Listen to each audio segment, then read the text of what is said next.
This question is taken from the ENGAA 2020 section 1 paper, and it is question 35. So we read, two identical springs are in equilibrium.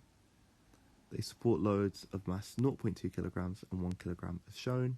So we have this diagram here, and there's a 4 centimeter difference in their extensions. They are now connected in parallel, supporting a 2 kilogram mass. So we have this 2 kilogram mass pulling down on these two springs. In parallel, what is the total strain energy in the springs? So immediately we should think of total strain energy is related to either force, spring constant, and extension. And for this parallel setup, we'll know the force on each spring from this load. So we need to work out the extension or the spring constant for each of these. So we have to decide which one would be the better route. Well, the initial question does not give us, or the initial setup, does not give us the extensions of each of these springs, but the difference in the extensions. So one has extended more because it has a larger weight. So we need more force from the spring in order to balance this. So that difference in force is provided by the difference in tension.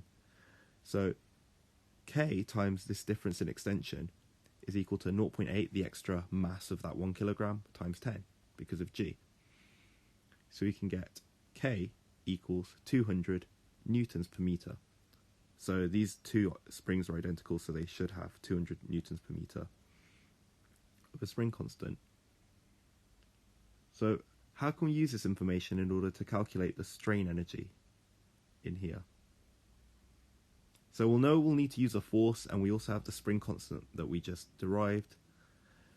So we can use the strain energy is 2 times the force squared over 2k.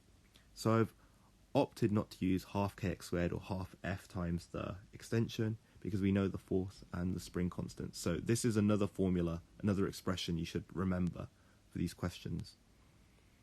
So we should simply get f squared over k. But we need to know what is the force on each of these springs. Well, they're both identical, and then balancing this 2 kilogram load.